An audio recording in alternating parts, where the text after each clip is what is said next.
தமிழர்களின் number 1 choice Tamil matrimony. No compromise. உங்க சைடுலயும் எங்க சைடுலயும். It's a GT promise. GT Holidays, South India's #1 travel brand. Vijay பேச்சு என்ன சார் சொல்ல வராரு, என்ன சொல்ல விரும்புறாரு? என்ன சொன்னார்? தன்னைத்தானே புகழ்ந்துக்கிட்டாரு. 3வது ஆண்டு தற்புகழ்ச்சி விழா அப்படின்னு வேணால் வச்சுக்கலாம். டப்பா இன்ஜின் டாப் இன்ஜின் சொல்கிறாரு. டப்பா இன்ஜினாவது எதாவது அப்படி இப்படி ஓடி போயிடும். ஆனால் இது ஓடாத இன்ஜின். நம்ம எதிர்த்து திமுக தலைமையில் ஒரு கூட்டணி இருக்கு, பாஜக தலைமையில் ஒரு கூட்டணி இருக்குங்கிறாரு. அதிமுகங்கிற ஒரு கட்சி களத்திலேயே இல்லை அப்படிங்கிற ஒரு சித்திரத்தை வந்து விஜய் ஏற்படுத்த நினைக்கிறாரா? ஆமாம், ஏன்னா நான் சொன்னல கடைசி வரைக்கும் பேசியிருந்தாங்க. கடைசியில் இவங்களுக்கு சீட்டு ஒதுக்கிறதுல அவர் ரொம்ப கராராக இருந்துட்டார். 25 சீட்டு வரைக்கும் தாங்க. அந்த கோபம் விஜய்க்கும் மற்றவர்களும் பர்சனலாகவே இருக்குது. வீட்டை விட்டு வெளியே வா, வீட்டை விட்டு வெளியே வான்னு சொல்கிறீங்க. ஒவ்வொரு வீட்லேயும் விஜய் இருக்கான். வெளியே வந்தால் நாடு தாங்க, அது ஏன்டா விஜயை கூப்பிட்டோம், வெளியே வான்னு கூப்பிட்டோம் அப்படிங்கிற அளவுக்கு நீங்களே வந்து யோசிப்பீங்க. அந்த அளவுக்கு மக்கள் பலம் என்கிட்ட இருக்குன்னு சொல்கிறாரு சார். இதுக்கு இது பதிலே இல்லையா? வீட்டை விட்டு வெளியே வர மாட்டேங்கிற, பேட்டி எடுக்கிறவன்ட்ட கேமராவை ஆஃப் பண்ணு நான் பேசுவேன்ற, இந்த மாதிரி இருக்கிற ஒரு வினோதமான ஒரு அரசியல் தலைவரை நாடு பார்க்கலன்னு சொல்கிறாங்க. அதுக்கு என்ன பதில் சொல்லணும்? அடுத்த முதல்வர் நான் தான், அடுத்த எம்ஜிஆர் நான் தான் அப்படிங்கிற உட்டோப்பியால விஜய் இருக்காரோ சார்? கண்டிப்பாக. நான் வந்து வெளியில் வரலன்னு சொல்கிறாங்க, பத்திரிகையாளரை சந்திக்கலன்றாங்க. ஆரம்பத்தில் வந்து எல்லாருக்கும் அந்த பேச்சு இருந்தது, எம்ஜிஆருக்கும் இருந்தது, போகிற போக்கில் அள்ளி விட்டாப்புல. என்ன யார்கிட்ட வந்து சொல்கிறேன்? முன்னாடிக்கிற செங்கோட்டையன் வேணால் இன்றைக்கி வேறு வழி இல்லை சொல்கிறத கேட்டுக்கிட்டு இருக்கலாம். மற்றவங்க நான் கேட்கறதுக்கு நான் பைத்தியக்காரங்களா? டிஎஸ்எஸ் மணியை கேட்டால் சொல்லுவார் எம்ஜிஆர் பத்திரிகையாளர் சந்திச்சாங்களா இல்லையா. திமுக ஆட்சியில் மக்கள் எவ்வளோ கஷ்டப்படுறாங்க, என்னென்ன பிரச்சனைகள் இருக்குது, தமிழ்நாட்டில் என்னென்ன பிரச்சனை இருக்குது, பட்ஜெட்டில் என்னென்ன பிரச்சனை, இந்த மாதிரி பேசுறது தான் ஒரு தலைவனுக்கு அழகு. இந்த அலங்கார வார்த்தை எழுதி கொடுத்துட்டு ஆடியோ லான்ச்சில் பேசுகிற மாதிரி ஒரு திருக்குறள் சொல்லலாமா அப்படின்னு கை தட்டுறான். ஒன்ஸ் மோர்லாம் கேட்கக்கூடாது அப்படின்னா என்ன இது? ஆதவ அர்ஜுனா இவங்களுக்குலாம் என்னென்னா பிஜேபி அந்த கூட்டணிக்குள்ளே போயிடக்கூடாது. பிஜேபி எப்படி அந்த கூட்டணிக்குள்ளே போனால் எப்படி 20 சீட்னா பிஜேபி 20க்கு 20 அடிக்கும். அப்படி போனால் ஸ்வீப் ஆகிடுவாங்க. கவர்மெண்ட்டுக்கும் பிரச்சனை, டிஎம்கேக்கும். அப்போது இவர்களை வைத்து நீங்கள் போவாதீங்க, தனியாக இருங்க, நம்ம பார்த்துக்கலாம். என்ன சார் டிவிகேக்குள்ள டிஎம்கே ஸ்லீப்பர் செல்ஸ் இருக்காங்களா? ஆமாம், வேற இருக்காங்களே. நான் தான் ஓப்பனாக சொல்கிறேன் சார். என்ன சார் பால்கனி பாலிடிக்ஸ் பண்ணுறாரு, எனக்கு புரியல சார். ஏங்க இந்த மாதிரிலாம் அபாண்டமாக பேசக்கூடாது. பால்கனி பாலிடிக்ஸ்னா கூட பால்கனிலையாவது அவரை பார்க்கலாம். என்ன பேசுறீங்க? அவங்க ஜெயலலிதா வந்து பால்கனி பாலிடிக்ஸ் பண்ணாங்க. ஆரம்ப கால ஜெயலலிதா கிரவுண்ட்ல இருந்தாங்க. பால்கனி பாலிடிக்ஸ் பண்ணாலும் வந்து ஜனங்களை பார்த்து கையாட்டினாங்களா இல்லையா? தேர்தல் நேரத்தில் வீட்டில் இருந்தாங்க. விஜய் எங்க சார் நிக்க போறாரு? வேளச்சேரிங்கிறாங்க, விருகம்பாக்கங்கிறாங்க, விக்கிரவாண்டிங்கிறாங்க, விருதுநகருங்கிறாங்க. விஜய் 2 தொகுதி நிற்பார், இல்லாட்டி நிற்க மாட்டார். அதானே சார் 2 தொகுதி. ஆமாம், தோத்துட்டோம்னா எதுலையாவது அந்த பயம் இருக்கும். அதனால 1 அவுட்ரு, 1 நகரம். சென்னைனா எங்க சார்? வேளச்சேரியா விருகம்பாக்கமா? நீங்க யாரும் எதிர்பார்க்காத தொகுதி. ஆதனையர்களுக்கு அன்பு வணக்கம். இன்று நம்மோடு மூத்த பத்திரிகையாளர் திருமிகு அப்துல் முத்தலீஃப் அவர்கள் இருந்துள்ளார். வணக்கம் முத்தலீஃப் சார். வணக்கம். நல்லா இருக்கீங்களா சார்? நல்லா இருக்கேன். தாவேக்காவுடைய 3வது ஆண்டு விழா விஜய் பேசியிருக்காரு. டப்பா இன்ஜின், ஓட்டை இன்ஜின் எத்தனை வந்தாலும் டிவிக்கே தான் டாப் இன்ஜின்னு பேசியிருக்காரு. இன்றைக்கு விஜய் பேச்சு எப்படி பார்க்குறீங்க? விஜய் பேச்சுடைய டேக்அவே என்ன? டப்பா இன்ஜின் டாப் இன்ஜின் சொல்கிறாரு. இது ஓடாத இன்ஜின். என்னதான் புது இன்ஜினாக இருந்தாலும் அதுக்கு ஒரு சேஸு 4 வீல் வச்சா தான் ஓடும். இந்த இன்ஜினை ரெடி பண்ணி அப்படியே வீட்டுக்குள்ளே வச்சுன்னுக்கிறாங்க. ஜென்ரேட்டர் கூட யூஸ் ஆகாது, அது கொஞ்சம் வேறு இது பண்ணணும். டப்பா இன்ஜினாவது எதாவது அப்படி இப்படி ஓடி போயிடும். ஆனால் இது ஓடாத இன்ஜின். 3வது ஆண்டு தற்புகழ்ச்சி விழா அப்படின்னு வேணால் வச்சுக்கலாம். இன்றைய இதில் பார்த்தீங்கன்னா முழுசுமே அவங்க பேச்சில், எல்லாருடைய பேச்சிலையும் இன்றைக்கி கொஞ்சம் வாடகைக்கு வாய்கள்லாம் எடுத்துருக்காங்க. திமுக இருந்து அதையும் கற்றுக்கினாங்க பாருங்கள். திமுக இப்போ சமீபத்தில் என்ன பிரச்சனை? திட்டுறதுக்கு ஆளுகிறான், கண்டபடி திட்டுறதுக்கு ஆளுகிறான். புகழ்ந்து பேச சப்ஜெக்ட் பேச ஆள் இல்லை, புகழ்ந்து பேச ஆள் இல்லை. புகழ்ந்து பேசினோட விட்டுருவான். ஆனால் நம்ம ஆள் ஓவராக புகழ்ந்துருவான்னு சொல்லிட்டு வெளியிலேருந்து தீக்காலேருந்து பத்திரிகையாளர், அரசியல் விமர்சகர்னு ஆளை எடுத்துக்கிறாங்க. இப்போ அதை பார்த்து இவங்க தான் அவங்களோட ரிப்ளிகா தானே. அதை பார்த்துட்டு இப்போ இவங்களுக்கு ஏற்ற மாதிரி தொழிற்சங்கத்தில் இருந்தவன் இந்த இது பண்ணாலாம் கொண்டு வந்து வச்சுக்கிட்டு பேசுப்பா அப்படின்னு அதை பேசிக்கிட்டு அவங்க பொன்னாட போத்துறது. அப்புறம் குத்தாட்டம் போடுறதுக்கு, பாட்டு பாடுறதுக்கு ஒரு ஆள். செம்ம நல்லா இருந்துச்சு. விஜய் பேச்சு என்ன சார் சொல்ல வராரு, என்ன சொல்ல விரும்புகிறாரு? என்ன சொன்னார்? தன்னைத்தானே புகழ்ந்துக்கிட்டாரு. அதாவது பொலிட்டிக்கலாக வந்து நம்ம எதிர்த்து திமுக தலைமையில் ஒரு கூட்டணி இருக்குது, பாஜக தலைமையில் ஒரு கூட்டணி இருக்குங்கிறாரு. அதிமுகங்கிற ஒரு கட்சி களத்திலே இல்ல அப்படிங்கிற ஒரு சித்திரத்தை வந்து விஜய் ஏற்படுத்த நினைக்கிறாரா? ஆமாம், ஏன்னா 2 விஷயம். ஒன்று, அதிமுக மேலே இவருக்கு கோபம் இருக்குது. என்ன கோவம்? பாஜக இவங்கள பேசியிருந்தாங்க. ஆமா, நான் சொன்னல, கடைசி வரைக்கும் பேசியிருந்தாங்க. கடைசியில் இவங்களுக்கு சீட்டு ஒதுக்குறதுல அவர் ரொம்ப கராராக இருந்துட்டார். 25 சீட்டு வரைக்கும் தாங்க. அந்த கோபம் விஜய்க்கும் மற்றவர்களும் பர்சனலாகவே இருக்குது. ஓ, உங்களுக்கு தான் இவங்க ஒரு ஆளே கிடையாது இல்லை, எதுக்கு பேச்சுவார்த்தை நடத்துனீங்க? நீங்கள் தனியாக திமுக எடுத்து நிற்கக்கூடிய ஆள் தானே, எது கடைசி வரைக்கும் பேச்சுவார்த்தை நடத்துனீங்க? பேச்சுவார்த்தை முறிஞ்ச பிறகு உட்காந்து வேறு பேச்சு பேசுது. இது ஒன்று. ரெண்டாவது, அதிமுக ஓட்டை அதிமுகவை இது பண்ணுறது மூலியமாக, ஒன்றும் இல்லைன்னு காமிக்க மூலியமாக தனக்கு கீழே கொண்டு வரணும்னு பார்க்குறாரு. ஆனால் இந்த பேச்சுகள், இந்த மைக் போட்டு இவங்க ஆளுங்களே ஒரு 1000 பேர் கூப்பிட்டு வச்சு ஒரு அரங்கத்துக்குள்ளே பேசுறதுலாம் ஓட்டாக மாறாது. எது ஓட்டாக மாறும்? தேர்தலில் 234 தொகுதிகளில் வேட்பாளரை அறிவித்து வேட்பாளரை கொண்டு போய் நிறுத்தி பிரச்சாரம் மற்ற விஷயங்கள்லாம் கொண்டு போகும்போது தான் அது வந்து ஒரு பெரிய இதாக மாறும். அதில் இவங்க என்னென்னா ஓடாத இன்ஜினா ஓட்ட இன்ஜினான்னு தெரியும்.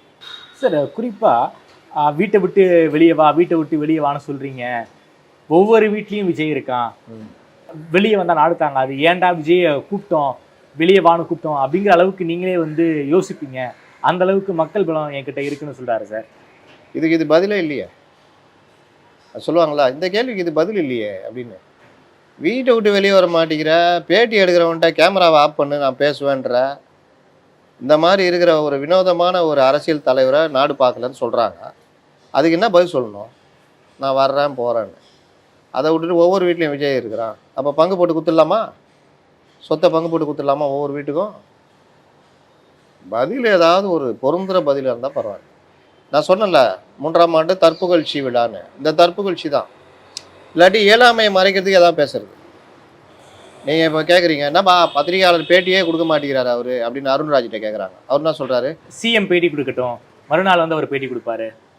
ஏன் எடப்பாடி பழனிசாமி பேட்டி கொடுக்குறாருல்ல, அதை உதாரணமாக வச்சுக்க வேண்டியதானே? சீமான் பேட்டி கொடுக்குறாரு, அதை உதாரணம் வச்சுக்க வேண்டியதானே? அண்ணாமலை பேட்டி கொடுக்குறாரு, அதை உதாரணம் வச்சுக்க வேண்டியதானே? இன்னும் பிற தலைவர்கள் எல்லாம் பேட்டி கொடுக்குறாங்களா, அவங்கள உதாரணம் வச்சுக்க. சார், அவர் தன்னை வந்து ஸ்டாலினோட கம்பேர் பண்ணிக்கிறாரு சார். ஸ்டாலினோட கம்பேர் பண்ணுறாருல்ல. ஸ்டாலின் முதல்வருங்கிறாரு. சரி, ஸ்டாலின் கான்க்ளேவில் கலந்துக்கிட்டு ஒரு உரையை எழுதிட்டு வந்து படிக்கிறாரு. நீங்கள் வந்தீங்களா? நீங்கள் தானே சொன்னீங்க ஸ்டாலினோட கம்பேர் பண்ணிக்கிறாருன்னு. ஸ்டாலினும் ஒரு உரையை எழுதிட்டு வந்து பேசுகிறாருல்ல, பேட்டி கொடுக்கல. அது இவர் பண்ணார். இவர் வந்து படித்தார்ல, சிஎம் வந்து படிச்சாரு, எதிர்க்கட்சி தலைவர் பேட்டியா. நீங்கள் வந்தீங்களா? உங்களையும் கூப்பிட்டுருப்பாங்கல்ல. வீட்டுக்கு போனாங்களே, வீட்டில் பேட்டி கொடுத்தீங்களா? Off the record, off camera பேட்டி கொடுத்தாருல. அது என்ன ஆஃப் கேமரா? உலகத்திலே இல்லாத ஆஃப் கேமரா. ஒரு பேட்டி எடுக்கிறீங்க, ரெக்கார்டிங் போடுறீங்க, அந்த ரெக்கார்டட் பேட்டி தான் அது. எப்போ அந்த இது கேட்காத, இந்த கேள்வி வேணாம், இதை மாற்றிக்கோ, இதை நான் சொன்னேன் பார்த்தியா, அதை கட் பண்ணிட்டு பேட்டியில் போடாத, என்ன வேணால், எல்லாத்துக்குமே வாய்ப்பு இருக்குது. அதுக்கு கூட கொடுக்க தைரியம் இல்லை. சரி, அதில் ஏதாவது பொலிட்டிக்கல் கொஸ்டின் இருக்குதா? இல்லை. அப்போது அந்த பாவம் அந்த NDTV டீமு பேட்டின்னு கேமராலாம் தூக்கின்னு போயிட்டுருக்காங்க. இருக்கிறதுலே நல்ல கேமரா எதுரா? இந்த கேமரா, அந்த கேமரா எடுத்துக்கடா, லைட்டிங் கீட்டிங், கேமராமேன் நீ வேணாம், நீ சரியாக எடுக்க மாட்டேன், நீ வா, அப்படி இப்படின்னு ரெடி பண்ணிட்டு போய் எல்லாம் செட் பண்ணிக்கிறாங்க. தலைவர் வந்து உக்காந்துக்கிறாரு. உக்காந்துட்டு பேட்டிக்கு ஆரம்பிக்கலாம், இது எதுக்கு கேமரான்னு கேட்டுக்கிறாரு. இல்லைங்க பேட்டி சொன்னோமே, பேட்டி சொன்னேன் நானும், இல்லை நான் சொல்கிறேன், இது எதுக்கு அப்படின்னுக்கிறாரு. ஏங்க பேட்டிக்கு தாங்க அது ரெக்கார்ட் பண்ணதா, ஏங்க பேட்டிக்கு எதுக்குங்க இது அப்படின்னுக்கிறாரு. ஏங்க பேட்டினா கேமரா வச்சாங்க. இல்லை நீங்கள் அதை எடுத்துருங்க. நீ சார், நாங்கள் ஒன்றும் பிரிண்ட் இல்லை, நீங்கள் சொல்கிறத எழுதிட்டு போயிட்டு இது பண்ணுறதுக்கு. பேட்டி சார் நம்ப மாட்டான் சார். நம்மளன்னா பரவாயில்ல, நான் வேணால் குரூப் போட்டால் எடுத்துக்கலாம், நம்ம அது போட்டால் நம்புவான்ல சார். என்ன சார் இந்த மாதிரிலாம் அப்படிதான் பேட்டி கொடுக்குறேன் அப்படின்னு. இன்னும் சில மூத்த பத்திரிகையாளர்கள் சில பேர் ஜாயின் பண்ணிக்கிறாங்கல்ல, அவங்க சொல்லிக்கிறாங்க இது பேட்டியே இல்லையா. இந்த திருக்குறளுக்கு பொழிப்புரை எழுதுவாங்க பார்த்துருக்கீங்களா? கலைஞர் உரை, பரிமேலழகர் உரை, வரதராசனார் உரை பார்த்துருக்கீங்களா? திருக்குறள் எடுத்து போட்டு பாருங்கள். இவங்க ஒவ்வொருத்தரும் அதுக்கு உரை சொல்லிப்போம். அந்த மாதிரி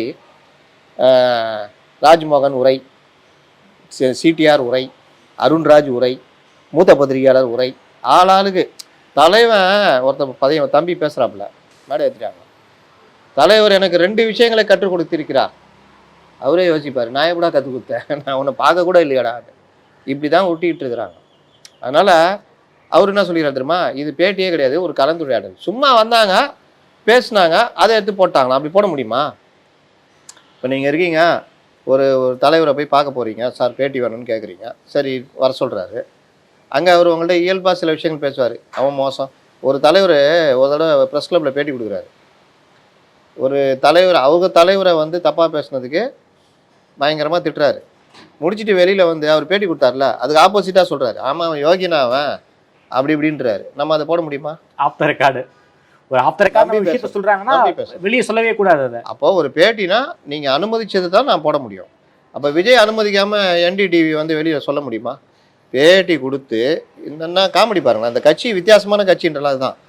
பேட்டி கொடுத்து அந்த பேட்டியை எடுத்தவர் அந்த பேட்டியை வெளியே வந்து அவர் என்ன பேசினான்றதை அவர் ஒரு பேட்டியாக கொடுத்து அதை இன்னொருத்தர் பேட்டியாக எடுத்து அந்த பேட்டியை முழுசாக எடுத்து அதை ஒளிபரப்பி அதை நம்ம பார்க்குறோம். அதுக்கு 3 லட்சம் வியூஸ் சார். 3 லட்சம் வியூஸ் தாண்டி போயிட்டு இருக்கு. இதில் தான் அந்த பைத்தியம் ஓடின்னு இருக்குதுங்க. என்ன சொல்கிறாங்கன்னா, பத்தியா 3 லட்சம், அப்போ என்ன அர்த்தம்? 3 லட்சம் ஓட்டு நமக்கு இருக்குன்னு அர்த்தம். அவரது எத்தனை பார்க்குறாங்க வீடியோவில்? 500 பேர் பார்க்குறாங்க. நம்மளது எத்தனை பார்க்குறாங்க? 1 கோடி பேர். 1 கோடி பேர் பார்க்குறாங்க. அப்போ 1 கோடி பேர் ஓட்டு இருக்குல்ல. நான் பார்க்குறேன், நீங்கள் பார்க்குறீங்க, போலீஸ்காரங்க பார்ப்பாங்க, உளவுத்துறை பார்ப்பாங்க, திமுக காரங்க பார்ப்பாங்க, எல்லாம் தான் பார்ப்பாங்க. ஒருத்தர் இதை நம்பி தான் ராஜஸ்தான்ல எங்கேயோ வட இந்தியாவில் அவனுக்கு வந்து 1.5 கோடியோ என்னமோ ஃபாலோவர்ஸு. இதில் இன்ஸ்டாகிராமில் அதை நம்பி தேர்தலில் நின்ட்டான். தலைவா நீ நில்லு தலைவா, உன்னை வந்து நாங்கள் அப்படி பண்ணுவோம் இப்படி பண்ணுவோன்னு சொன்னவங்களாம் எங்கே இருக்கிறான்? வெளிநாடுகளில் இருக்கிறான். இவர் உளுந்த ஓட்டு எவ்வளோ சொல்லுங்கள், சும்மா சொல்லுங்கள். இவ்வளோ ஓட்டு விழுந்துருக்கேன் சார் அப்படின்னு. சார் ஒரு 1000 ஓட்டு வாங்கியிருப்பாரா? பார்த்தீங்களா, நீங்கள் கூட ஒரு 0 ஜாஸ்தி போட்டீங்க. 100 ஓட்டு தான் வாங்கினோம். 1.5 கோடி ஃபாலோவர்ஸ் வச்சுக்கிறவன் தேர்தலில் நின்று 100 ஓட்டு வாங்கினான். அது நியூஸே இருக்கும். நானே எடுத்து போட்டேன். இவர் பேசினார்ல, அதுக்கு தூக்கி போட்டேன். அதனால தான் நம்ம மேலே காண்டாகிறாங்க. எதை போட்டாலும் வேலையே இல்லையா, எப்போ பார்த்தாலும் எங்களையே போட்டு இது பண்ணுறேன்னு. நம்ம அரசியலுக்கு வந்துட்டல, அப்போ நீ பேசினா நாங்கள் பேச தான் செய்வோம். இதுதான் விஷயம். புதுசாக திருக்குறள்லாம் சொன்னார் பார்த்தீங்களா சார்? அநீதி, அராஜகம், தில்லுமுள்ளு இவையெல்லாம் திமுக முதற்றை உலகு. திருவள்ளுவர் இன்னைக்கு எழுதியிருந்தாருன்னா இப்படி தான் திருக்குறளை எழுதியிருப்பாருன்னு சொல்கிறாரு. அதுக்கு ஏகப்பட்ட ஒன்ஸ் மோர் திமுகவை திட்டும்போது விஜய் அவ்வளோ சந்தோஷமாக இருக்காரே சார். இதில் நீங்கள் பாருங்க, திமுகவை திட்டத்தை தாண்டி திமுக ஆட்சியில் மக்கள் எவ்வளோ கஷ்டப்படுறாங்க, என்னென்ன பிரச்சனைகள் இருக்குது, தமிழ்நாட்டில் என்னென்ன பிரச்சனை இருக்குது, நேற்று பட்ஜெட் போட்டாங்க, பட்ஜெட்டில் என்னென்ன பிரச்சனை, இந்த மாதிரி பேச தான் ஒரு தலைவனுக்கு அழகு. இந்த அலங்கார வார்த்தையை எழுதி கொடுத்துட்டு சினிமா அந்த ஆடியோ லான்ச்சில் பேசுகிற மாதிரி ஒரு திருக்குறள் சொல்லலாமா அப்படின்னோன்னா கை தட்டுறான். ஒன்ஸ் மோர்லாம் கேட்கக்கூடாது அப்படின்னா என்ன இது? எவ்வளோ நாளைக்கு தான் இந்த ஆடியோ லான்ச் நடத்திட்டு இருக்க போறீங்க?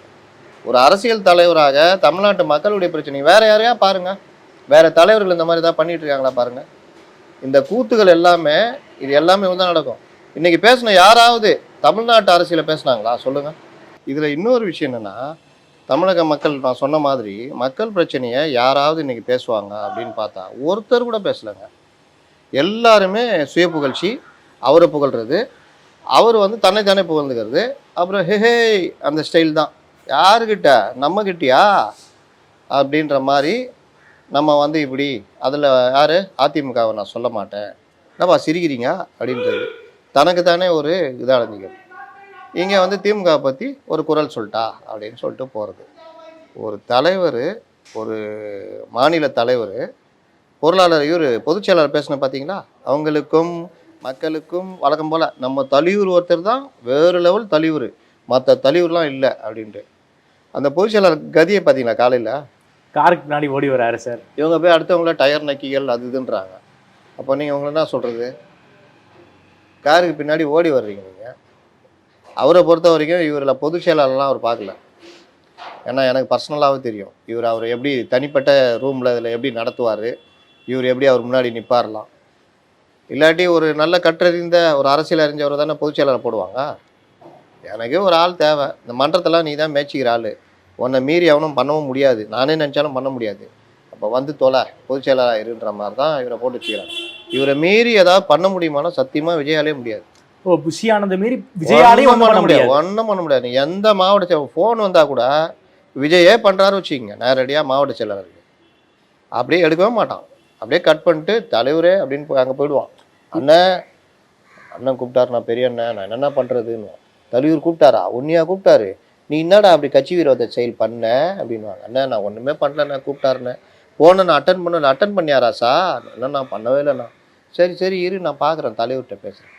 தலைவர் ஃபோன் பண்ணி, தலைவரை ஏதோ மாவட்ட செயலர்கிட்ட பேசுனீங்க போல். ஆமாப்பா இந்த மாதிரி ஒரு வேலை. அண்ணா தலைவரை கட்சி விரோத செயலாம் செய்யாதீங்க, நான் பார்த்துக்கிறேன். நாங்கிறல தலைவரை என்கிட்ட சொன்னீங்கன்னா நான் செய்வேன். உனக்கு தெரியாமல் செய்கிறது தான் நான் ஃபோன் பண்ணேன். தலைவரை என்னை மீறி ஒன்றும் நடக்காதுன்றதான் அந்த மெசேஜ். இதே அது விஜய் கட்சியா இல்லை புஷி ஆனந்த் கட்சியா சார்? புஷி ஆனந்த் கட்சி. விஜய் முகத்தை பயன்படுத்தி கொண்டு, விஜய் பிரபலத்தை பயன்படுத்தி கொண்டு புஷி ஆனந்த் ஆளுகின்ற கட்சி. அதை ஒரிஜினல் அப்படியே பெரிய படையை கிளப்பிட்டு போனார்ல, பெரும் பணக்காரர். எதாவது பண்ண முடிஞ்சுதா? வாங்க ஆதவ அர்ஜுனா, நல்லா பண்ணுறீங்க. தலைவர் உங்களை பற்றி தான் 1 to 1 பேசும்போது பல விஷயம் சொன்னார். நிர்மலாம் அவர் கூட்டு வந்த ஆள், புஷி கூட்டு வந்த ஆள். ஒரே ஒரு ஆள் தான், அவரை மட்டும் ஜானை மட்டும் ஒன்றும் பண்ண முடியாது. ஏன்னா ஜான் வந்து அவரும் ஜான் சொன்னாலும் விஜய் கேட்பார். ஏன்னா டெமிகார்டு விஜயை, டெமிகார்டு, பிரபஞ்சத்தின் மகன், உங்கள் வெற்றி யாரும் தடுக்க முடியாது ஊட்டி வச்சுக்கிறாப்புல. விஜய்க்கு தான் புகழ் தான் ரொம்ப பிடிக்குமே. தலைவரே நீங்கள் வேறு லெவலு, நீங்கள் மட்டும் அப்படி பண்ணிட்டீங்கன்னா போதும் அப்படி இப்படின்னு. அதனால் இந்த கூட்டத்தை கூட பாருங்கள், ஒரு பிரச்சார இயக்கமாக, தேர்தல் நேரம் தானே, ஒரு பிரச்சார இயக்கமாக இதை மாற்றலாம். ஒரு பெரிய மாநாடாக ஏதாவது ஒரு மாவட்டத்தில் அங்கேருந்தே தன்னுடைய பிரச்சாரத்தை ஆரம்பிக்கிற ஒரு பிரச்சார துவக்க விழா, 3ஆம் ஆண்டு விழா பிரச்சார துவக்க விழான்னு போட்டு பொதுமக்களை கூட்டி வச்சு இந்த ஆட்சியினுடைய அவலங்களை இதெல்லாம் பேசுறதுக்கு பண்ணியிருந்தா வேறு லெவலாக இருந்திருக்கும். இன்றைக்கும் ஒரு 500-1000 பேரை கூப்பிட்டு காடு இண்டோர் மீட்டிங் தான், இண்டோர் மீட்டிங்கு. இவங்க ஆளுங்களே கூப்பிட்டு வச்சுக்கிட்டு புதுசாக டிஎம்கே பாணியில் நிலைய வித்வான்களை வெளியிலேருந்து கூப்பிட்டு வந்து, நிலைய வித்வான்களை நீங்களும் பேசுங்கன்னு சொல்லிட்டு அதில் உட்காந்து சுகங்காண்ற அந்த ஏற்பாடு தான். அதை தாண்டி ஏதாவது இருக்குதான்னு பார்த்தா பெருசாக இல்லை. நான் இது வரைக்கும் பார்த்தேன், இது வரைக்கும் என்னுடைய விமர்சனம் என்னென்னா, அரசுடைய ஃபெயிலியரை, பொதுமக்கள் பாதிப்பை என்னைக்காவது யாராவது பேசுவாங்கன்னு பார்த்தா ஒன்றுமே இல்லை. அவ்வளோ விஷயம் இருக்குது, அவ்வளோ பிரச்சனை இருக்குது, கொஞ்சம் நஞ்சமாங்க இருக்குது. 2 நாளைக்கு முன்னாடி கூட அந்த பத்திரிகையாளர்களை கனிமாவள கொலையில் எம்எல்ஏ தாக்கி ஆட்களை வச்சு கடத்திட்டு போயிருக்காங்க. போதை கலாச்சாரம் பெருகி போய் ஒரு கல்லூரியிலேயே மாணவிகளை உட்காந்து பீர் குடிச்சு மது அருந்துற காட்சி வெளியாகிருக்குது. ஒரு லேடி மதுவோ எதனா போதையில் போய் மயங்கி விழுந்து கிடக்குது பஸ் ஸ்டாண்டில். அந்த அளவுக்கு இன்றைக்கி பிரச்சனைகள் ஓடிக்கிட்டு இருக்குது. இது இல்லாமல் பல பிரச்சனைகள், உங்களுக்கு 1-2ன்னு சொல்ல முடியாது. சென்னை தலைநகர்லேயே சட்டம் ஒழுங்குன்றதே கேள்விக்குறியாக இருக்குது. எத்தனை விஷயங்கள் இருக்குது பேசுகிறதுக்கு. அப்போ இவங்க எந்த உலகத்தில் வாழ்ந்துக்கிட்டு இருக்கிறாங்க தெரியுதா? தூய்மை பணியாளர்களுக்கு அரசு பழையபடி மாநகராட்சியில் ஒப்பந்த பணியாளர்களாக கொடுக்குறேன்னு சேகர் பாபு என்னைக்கு சொன்னார்? ஜூஸ் கொடுத்தாரு போன மாதம். நேற்று போட்டுக்கிறாப்புல ஆதவ அர்ஜுனா, போராட்டம் வெற்றி, உங்களை பாராட்டுகிறேன் அப்படி இப்படின்னு. எம்ஜிஆர் செத்துட்டாரா, சிவாஜி செத்துட்டாரான்னு வாங்கலை கிண்டலுக்கு. அது மாதிரி இது அன்னைக்கே வரவேற்று போட்டு தானே பண்ணணும். இன்னொன்று, ஒடுக்கப்பட்ட மக்களுக்காக நாங்கள் இருக்கிறோம், அவர்களுக்காக பணி செய்து கிடப்பதே எங்கள் பணி அப்படி இப்படின்னு பேசிட்டு அந்த பத்திரிகையாளர்களும் கேட்க மாட்டேங்கிறாங்க. ஒடுக்கப்பட்டதுன்னா என்னங்க பண்ணீங்க? அவங்களுக்கு போய் ஒரு ஆதரவு கொடுத்தீங்களே, அதுக்கப்புறம் அவங்கள திரும்பி பார்த்தீங்களா? இல்லை ஒரு அறிக்கையாவது உங்கள் தலைவர் விட்டாரா? ப்ரெஷர்ன்றது என்னதுங்க? ஒரு போராடுற மக்களுக்கு ஆதரவாக அரசியல் தலைவர்கள் அறிக்கை விடுறது, இந்த மாதிரி பண்ணும்போது தான் ஒரு ப்ரெஷர் உருவாகும் ஆளுகின்ற கட்சிக்கு. அப்போ அந்த ப்ரெஷர் கொடுத்தீங்களா? ஏதாவது பேசுனீங்களா? இன்னொன்று, நர்ஸுகள் போராட்டத்துக்கு நான் போனேன்றாரு. கேள்விப்பட்டவனும் போனீங்களா? இல்லை வர்ற வழியில் பார்த்துட்டு ரைட் ஹேண்ட் எடுத்தீங்களா? கேள்விப்பட்டவன் போனீங்கன்னா மறுநாள் உங்கள் தலைவரை விட்டு அறிக்கையில் விட சொல்லியிருக்கணும். அப்படி அறிக்கை விட்டா தானே அந்த போராட்டத்துக்கு வலு சேர்க்கும். இதில் இன்னொரு புது குண்டை தூக்கி போட்டார் அன்றைக்கி ஆதவ அர்ஜுனா. மக்கள் நீங்கள் வரவே வேணாம், அறிக்கை மட்டும் விட்டா போதுன்னு இவங்கள்ட்ட சொன்னாங்களாம். யாராவது சொல்லுவாங்களா? விஜய் வந்தால் இன்னும் கொஞ்சம் மீடியா பிரசன்ஸ் வரும், மக்கள் மத்தியில் பேசுபொருளாகும். விஜய் கூட வர வேணாங்க, தாவேகா சார்பில் மாநில தலைவர்கள் போய் பார்த்து அங்கேயே பேட்டி கீட்டி கொடுத்தா நெருக்கடி உண்டாவாதா? இவர் வாட்டில் ஒரு அறிக்கை விட்டு, எங்கள் நிர்வாகிகள் போய் பார்த்தார்கள், என்னுடைய ஆதரவு இருக்குது, நான் விடமாட்டேன் அப்படி இப்படின்னு தான் வீரவசனம் போட்டு அறிக்கை விட்டார். அதே மாதிரி ஜாக்டோஜியோ போராட்டத்துக்கு ஏதாவது பண்ணியிருக்கணும். டிஎம்கே ஸ்கோர் பண்ணிட்டாங்க. அதுக்கப்புறமும் பண்ணலாமா? எல்லாரும் பண்ணாங்களே. எடப்பாடிலாம் சொல்ல என்ன பழைய ஓய்வூதிய திட்டம் உங்க கதை தெரியாதா எங்களுக்கு போட்டு வெளுவெலுன்னு எடுத்தாரு. அவங்க எல்லாம் திமுக ஆதரவு தொழிற்சங்க தலைவரை கூப்பிட்டு வச்சுக்கிட்டு நீங்கள் என்ன கதை விட்டுக்கிட்டு இருக்கீங்கன்னு கேட்டாங்களே. அதனால் அதெல்லாம் மேட்ரு இல்லை. என்னன்னா அரசியல் தெரியாது, திரும்ப சுய புகழ்ச்சி. மக்கள் முடிவு பண்ணிட்டாங்க, மக்கள் இது பண்ணிட்டாங்க, மக்கள் பண்ணிட்டாங்க. சார், அடுத்த முதல்வர் நான் தான், அடுத்த எம்ஜிஆர் நான் தான் அப்படிங்கிற உட்டோப்பியால விஜய் இருக்காரோ சார்? கண்டிப்பாக அடுத்த எம்ஜிஆர் நான் தான் மட்டும் இல்லை, இன்னைக்கு தன்னுடைய நான் சொன்னல தன்னுடைய இயலாமையை மறைக்கிறதுக்கு பேசுகிறாருன்னு. இன்னைக்கு என்ன பண்ணுறாரு, நான் வந்து வெளியில் வரலன்னு சொல்கிறாங்க. ஆரம்பத்தில் வந்த எல்லாருக்கும் பத்திரிகையாளர் சந்திக்கலன்றாங்க. ஆரம்பத்தில் வந்து எல்லாருக்கும் அந்த பேச்சு இருந்தது, எம்ஜிஆருக்கும் இருந்ததுன்னு போகிற போக்கில் அள்ளி விட்டாப்புல. வழக்கம் போல் எம்ஜிஆர் சொல்லுவாங்களா அதே மாதிரி. என்ன யார்கிட்ட வந்து சொல்கிற, முன்னாடிக்கிற செங்கோட்டையன் வேணா இன்றைக்கி வேறு வழி இல்லை சொல்கிறத கேட்டுக்கிட்டு இருக்கலாம். மற்றவங்க நான் கேட்கறதுக்கு நான் பைத்தியக்காரங்களா? டிஎஸ்எஸ் மணியை கேட்டால் சொல்லுவார் எம்ஜிஆர் பத்திரிகையாளர் சந்திச்சாங்களா இல்லையான்னு. உயிரோடு இருக்கிற பல பத்திரிகையாளர்களை கேட்டிங்கன்னா சொல்லுவாங்க எம்ஜிஆர் எப்படி பத்திரிகையாளர்களை சந்திச்சாருன்னு. ஏங்க காலைல டிஃபனு யாராவது பத்திரிகையாளர் இருப்பாங்க, மத்தியானம் சாப்பாட்டுக்கு கூட யாராவது இருப்பாங்க. அந்த டி நகரில் எம்ஜிஆர் நினைவுல இருக்குல்ல, அதான் ஆஃபீஸு. அங்கே வந்தால் பத்திரிகையாளர் சந்திப்பார். சரவணாத்தூர் ஆஃபீஸ் சொல்கிறீங்க? எல்லா இடத்துலையும். சரி, ஆர்காட் ரோடு. ஆர்காட் ரோடு, இந்த போக் ரோடு கட் ஆகுதுல, அந்த இது ஆர்காடு அது இல்லை, ஆர்காட் தெரு, அந்த இதுக்கிட்ட ஆர்காடு தெரு அந்த இது அங்கே சந்திப்பார். எங்கெங்க சந்திக்கிறார் பத்திரிகையாளரை? அப்போது இந்த உருட்டுலாம் தேவையில்லாத தானே. தன்னை இயலாமே நான் என்னால் முடியாது அப்படின்றதுக்கு பதிலாக அவர் கூட அப்படி தான் தெரியுமா அப்படின்னா அவர் கூட அப்படியே இருக்கட்டும். நீ என்னங்க சொல்கிறீங்க, இன்னும் அந்த பழைய உருட்டே உருட்டுறீங்கன்றல. அவர் அப்படியே இருக்கார்ல, நீ புதுசாரு வேறு மாதிரி. எதில் புதுமை சார்? என்ன பிளான்லாம் சார் இருக்காங்க? பெரிய பேராசையில் இருக்காங்க, அவரை நம்ப வச்சுருக்காங்க வேற லெவலு. யார் சார் நம்ப வச்சு ஏமாத்த?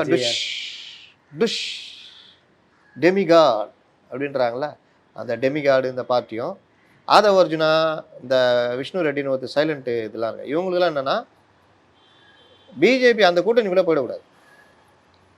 பிஜேபி எப்படி அந்த கூட்டணிக்குள்ளே போனால் எப்படி 20 சீட்னா பிஜேபி 20க்கு 20 அடிக்கும், கால் ஒன்று விடக்கூடாது. அதுக்கு தனியாக நின்னா அப்படி போனால் ஸ்வீப் ஆகிடுவாங்க. கவர்மெண்ட்டுக்கும் பிரச்சனை, டிஎம்கேக்கும். அப்போது இவர்களை வைத்து நீங்கள் போவாதீங்க, தனியாக இருங்க, நம்ம பார்த்துக்கலாம். என்ன சார் டிவிகேக்குள்ள டிஎம்கே ஸ்லீப்பர் செல்ஸ் இருக்காங்களா? ஆமாம், வேற இருக்காங்களே. நான் தான் ஓப்பனாக சொல்கிறேன், பல பேர் இருக்காங்க. அவர்கள் எந்த அடிப்படையில் இப்போ பத்திரிகையாளரில் ஸ்லீப்பர் செல்லுங்க இருக்காங்கல்ல, என்ன அவங்கள போய் ரொம்ப நெருக்கி கேளுங்களேன், பிஜேபி பிடிக்காதுன்னு. சரிப்பா, பிஜேபி பிடிக்காது, அதுக்கு இந்த கவர்மெண்ட் உடையதெல்லாம் ஏன் நீ உட்காந்து ஆதரிச்சிட்டு இருக்கிற? ஏன் நீ ஏன் சில்வர் சுமக்கிற? இதான் நம்ம லேட்டஸ்ட்டு இவன்னா பெரிய அந்த தொல்காப்பியன் பூங்கா ஜூனியர் ஆர்டிஸ்ட் ஒருத்தர் இருக்கிறாரு, வாக்கிங் பூங்கா ஜூனியர் ஆர்டிஸ்ட்டு, மூத்த பத்திரிகையாளர் ஒருத்தர், பொஃபர்ஸ். அவர் பிஜேபியே அவர் பிடிக்காது. ஆனால் அவர் சங்கராச்சாரிய கைது ஆனப்பெல்லாம் அவர் தான் முதல்ல போய் நின்னார். அப்போல்லாம் நாங்கள் பார்ட்டியில் இருக்கோம். என்ன தோழர், நம்ம தோழர் போய் அங்கே நிற்கிறாருன்னு கேட்டோம். இல்லை அவர் வந்து அப்படி, அவர் வந்து இப்படின்னாங்க. ஓ, பணக்காரராக இருந்தால் எப்படி வேணா இருந்துக்கலாமா, ரைட்டுன்னு. கட்சியில் சிபிஎம்மில் நாங்கள் இருக்கும்போது நெறிப்படுத்தும் இயக்கம்னு ஒன்று கொண்டு வந்தாங்க. மாவட்ட செயலாளருக்கு மேலே திருமணங்கள் சுப நிகழ்ச்சி எது இருந்தாலும் கட்சி ரீதியாக சடங்குலாம் வச்சு பண்ணக்கூடாது, ரொம்ப ரொம்ப சிம்பிளாக நடத்தணும் நாங்கள். ஓகே. அப்போ ஒருத்தர் மீனாட்சி சுந்தரன் இப்பவும் இருக்கார், ஒரு வயசானவர் இருப்பார், மீனாட்சி சுந்தரன். அவங்க வீட்டு கல்யாணம் நடக்குது. அந்த கல்யாணம் வெகு விமர்சையாக நடக்குது. நாங்களாம் கொஞ்சம் வேகமானவங்க. எங்கள் கமிட்டி கூட்டத்தில் கேட்டோம், என்னங்க நெறிப்படுத்தி எனக்கு அவருக்கெலாம் கிடையாதா? அவர் தான் வந்து எங்களுக்கு வகுப்பு எடுத்தார், என் திருமணமும் அவர் தலைமையில் தான் நடந்தது, அவருக்கெல்லாம் கிடையாது, அவங்க குடும்பத்துக்கெலாம் கிடையாதான்னு கேட்டேன். எல்லாம் கேட்டோம், டைஃபி தோழர்கள் எல்லாம். இல்லை அவங்க ஃபேமிலி வந்து எல்லாம் அமெரிக்காவில். ரொம்ப அப்போ கம்யூனிஸ்ட் கட்சியில் அமெரிக்காவில் இருக்கிறவங்க ஃபேமிலி தனி, ஆட்டோ ஓட்டுறவங்க ஃபேமிலி தனி, இப்படிலாம் எதாவது பிரித்து வச்சுக்கிறீங்களா? ஒரு இயக்கம் நெறிப்படுத்தும் இயக்கம்னு கொண்டு வர்றீங்க, எல்லாருக்கும் தானே ஒன்று. அது நான் அப்புறம் சவுந்தரராஜன் ஒருத்தர் இருக்காரா, சவுந்தரராஜன், அவர் வீட்டு திருமணமும் அப்படி தான் பொன்னேரியிலே எங்கேயோ ஒரு பெரிய மண்டபத்தில் நடந்தது. அதுக்கு பிறகு எல்லாரும் அப்படி இப்படி இதாகிட்டாங்க. இதில் யாருன்னா கொஞ்சம் நம்ம கீழ்மட்ட தோழர்கள், இவங்க ரொம்ப இது பண்ணி கட்சி கல்யாணன்றப்பல அந்த யார் அந்த பெருசாக கட்சிக்கு முடிவுக்கு எதிராக நடத்துகிறாங்களே அவங்கள கூப்பிட்டு அவங்க தலைமையிலேயே கல்யாணம் பண்ணுவாங்க. சீர்திருத்த திருமணம், சிம்பிளான திருமணம் நடத்துவாங்க.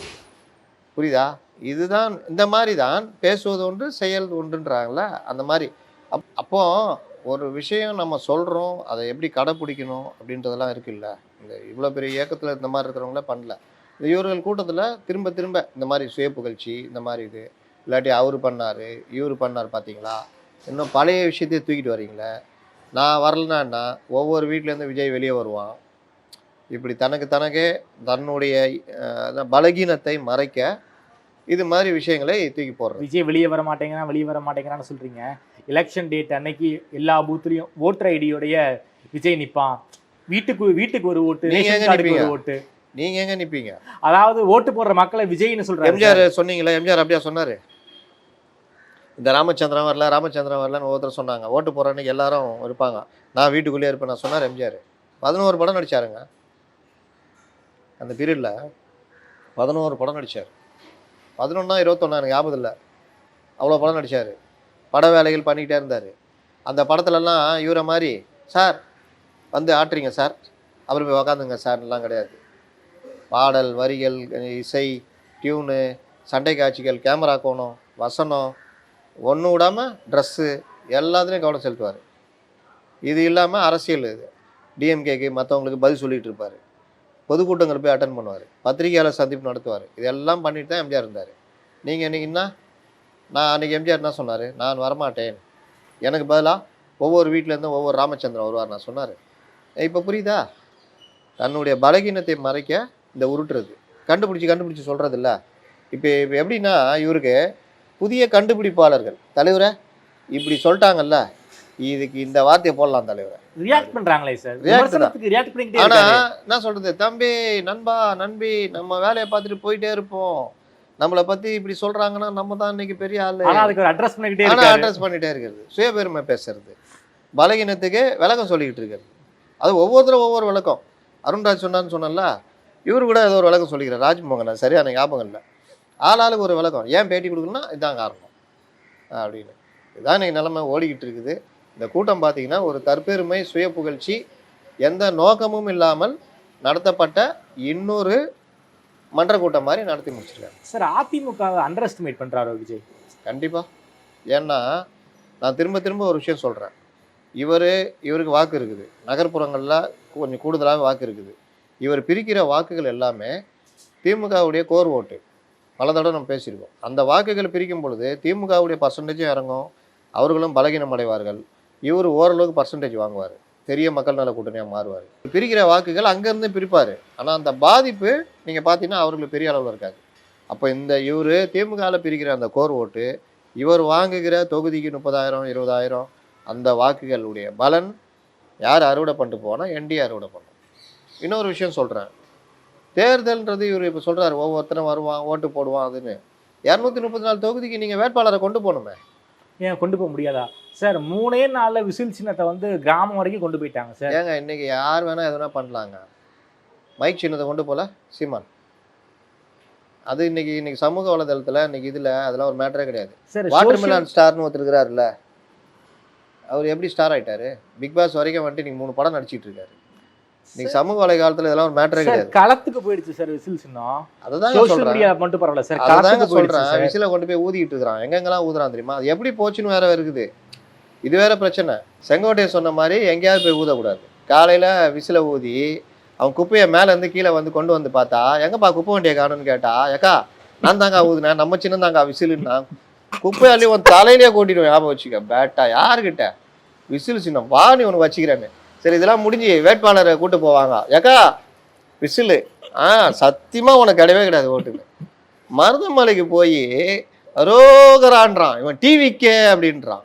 என்னையா சார் டிவிக்கே சொன்னா கூட ஏதாவது டீ தான் இங்கே விற்கிறாங்க போலன்னு விசில ஊதினுக்கிறாங்க ஒய் ஒய்ன்னு. இன்னும் எப்படி போயிடுவாங்க தெரியுமா? அன்னைக்கே ஜாக் யாரு டைட்டானிக் படத்தில் எங்கள் விசில் இல்லைன்னா அவ்வளோ பேரை காப்பாற்றியே இருக்க முடியாது. நல்லா இருக்குல்ல இது டைட்டானிக் படம்? பார்த்தீங்களா? பார்த்துருக்கேன் சார். பார்த்தீங்களா? அந்த ஹீரோயின் ரோஸ் இருக்குல்ல, அது உயிரை காப்பாற்றினதே விசில். தெரியுமா தெரியாதா? ஏங்க எல்லாம் உறைஞ்சி போயிடுவாங்க, அவன் ஜாக்கும் தண்ணிக்குள்ளே போயிடுவான். இந்த பொண்ணால் வாய் குரலே வராது. அப்போ என்ன பையன் பக்கத்தில் இருக்கிற ஒருத்தன் வந்து விசில் எடுத்து வாயில் வச்சு ஊதும். அந்த அப்புறம் தான் எல்லாம் பார்த்துட்டு இந்த அம்மாவை காப்பாற்றுவாங்க. அப்பேற்பட்ட விசில் டைட்டானிக்கில் ரோஸாக காப்பாற்றின விசில். நல்லா இருக்குல்ல இந்த பாயிண்ட்லாம்? சொல்லுங்கள், நாளைக்கு இதில் மேடையில் கடையில் பேச சொல்லுங்கள். அதனால் நீங்கள் சொல்கிற மாதிரி எந்த சின்னமும் கீழே போவோங்க. அந்த ஓட்டு போடும் போது இருக்குல்ல கை, உங்களுக்கு எனக்கு எல்லாருக்குமே அனுபவம் இருக்குது. அப்படியே உதயசூரியன் ரெட்டையில் அப்படி தான் போவோம். விசில் எங்கே இருக்குதுன்னு தெரியாது. விசிலை கொண்டு போய் இன்னொன்று சொல்கிறேன், கீழே வரைக்கும் போயிடுச்சா அதெல்லாம் ஓகே, ஓட்டு போடுற மக்கள்கிட்ட போயிடுச்சான்றது இருக்குல்ல. நீங்கள் அந்த தெருவுக்கு 10 பேர் ஊற்றிக்கிட்டு இருப்பான், என்ன ஆச்சு இந்த பசங்களுக்கு நல்லா தானே இருந்தானுங்க, டிவிக்கேன்னு வானுங்க. வந்து பார்த்தா ஏன்டா டே 2 கப்பு கொடுறான்னா அதுவும் இல்லைன்னு வானுங்க. இப்போ பார்த்தா விசில் அடிச்சு சுற்றினுக்கிறானுங்க. என்ன விஷயம்? இப்படி தான் போகும். அப்புறம் அடிக்காத இடத்துல விசில் அடிச்சிங்கன்னா என்ன கோவம் வரும் ஜனங்களுக்கு. இது இது தாவேகாவுடைய இந்த வேட்பாளருடைய சின்னம் விசிலு, இதுக்கு வாக்களிங்கன்னு தேர்தல் நேரத்தில் ஒவ்வொரு தொகுதிக்கும் ஒவ்வொரு வார்டுக்கும் கொண்டு போகணும். இவர் தாங்க வேட்பாளர், இவருக்கு ஓட்டு போடுங்கன்றதெல்லாம் கொண்டு போகணும். சார், மறுபடியும் மக்கள் பயணம் ஆரம்பிக்க வாய்ப்பு இருக்கு. வேலூர்ல இருந்து மறுபடியும் ஒரு மக்கள் பிரச்சாரத்தை ஆரம்பிக்க போறாங்க ஒரு செய்தி வந்துட்டு இருக்கே, உண்மையா சார்? என்ன கேட்டால் புஷியானது தான் கேட்கணும், இல்லை ஜானை கேட்கணும். புஷி எல்லாம் ஏற்பாடு பண்ணிட்டாருன்னா ஜான் பாப்பாப்புல. யார் ஏற்பாடு பண்ணால் புஷி. தலைவரே டிஷ் போயிடாதீங்க, பிரச்சனை இருக்குது, யூ ஆர் டெமிகாட், அங்கே போனீங்கன்னா பிரச்சனை இருக்குதுன்னா அவள் தான் முடிஞ்சிச்சு. சார், என்ன சார் பால்கனி பாலிடிக்ஸ் பண்றாரு? எனக்கு புரியல சார். ஏங்க இந்த மாதிரிலாம் அபாண்டமாக பேசக்கூடாது. பால்கனி பாலிடிக்ஸ்னா கூட பால்கனிலையாவது அவரை பார்க்கலாம். என்ன பேசுறீங்க? அவங்க ஜெயலலிதா பால்கனி பாலிடிக்ஸ் பண்ணாங்க. ஆரம்ப கால ஜெயலலிதா கிரவுண்ட்ல இருந்தாங்க. அதுக்கப்புறம் 2006க்கு அப்புறமா தான் அவங்க பால்கனி பாலிடிக்ஸே பண்ணாங்க. பால்கனி பாலிடிக்ஸ் பண்ணாலும் ஜனங்களை பார்த்து கையாட்டினாங்களா இல்லையா? தேர்தல் நேரத்தில் வீட்டில் இருந்தாங்க. ஏங்க 4 தடவை போயிட்டு வந்துருவாங்க தமிழ்நாடு ஃபுல்லா. கலைஞர் யோசிக்கிற நேரத்தில் அவங்க 4 தடவை சுற்றிட்டு, கலைஞருக்கு கிளம்புற நேரத்தில் சென்னையில் 3 தடவை சுற்றிட்டு வந்துருவாங்க. இது இல்லாமல் அவங்க தொலைக்காட்சியில் பேசுறது, மற்ற விஷயங்கள், பத்திரிகையாளர்கள்ட்ட அவர்கள் அறிக்கை போகிறது, அறிக்கை விடுவாங்கல்ல, எல்லா இதுவும் போவோம். சட்டசபையில் ஆக்டிவாக செயல்பட்டது, இந்த மாதிரி பல விஷயங்கள் இருக்குது. தளபதிகள் இருந்தாங்க, அமைச்சர்கள் மற்றவர்கள் எல்லாருமே பேசுவாங்க. தளபதிகள் இல்லையா? நல்லா இருக்குது. காரை ஓட விட்டு பின்னாடி ஓடுறது, திரும்ப திரும்ப அதே தான். தலைவர் தலைவர் தலைவர் தலைவர். மக்கள் பிரச்சனை பேசுங்கன்றேன். மக்கள் பிரச்சனை பேசினா அவன் விசில் அடிக்க ஆரம்பிச்சிடுவான். ஏய் நித்யா இடியாப்போம் அப்படி இப்படின்வான். அதனால மறுபடியும் தலைவர் நினச்சிட்டாரு, தலைவர் எங்களுக்கு சொல்லி கொடுத்துக்கிறாரு. நான் எப்பயா சொல்லி கொடுத்தேன்னு விஜய் ஒவ்வொரு தடவை என்ன பண்ணுவார், நான் எப்பயா சொல்லி கொடுத்தேன், உன்னை பார்த்தது கூட இல்லையே அப்படின்னு இவனா கற்பனை பண்ணி சொல்லிக்கிறான். தலைவர் எங்களுக்கு 2 விஷயங்களை சொல்லி கொடுத்துக்கிறாரு அப்படின்னு. விஜயை சொல்லு என்ன சொல்லி கொடுத்தேன் அப்படின்னு. இதான் நிலமை. சார், கூட்டணி கணக்குகள்லாம் உறுதி ஆயிடுச்சா? கூட்டணி கணக்குகள் பிரேமலதா அவர்கள் மதில் மேல் பூனைன்னால இப்போ பூனை கொஞ்சம் லெஃப்டில் அப்படியே கால் வைக்குது. திமுக பக்கம் 9 சீட்டு, ஒரு ராஜ்யசபா. 9 சீட்டா? ஆமாம்.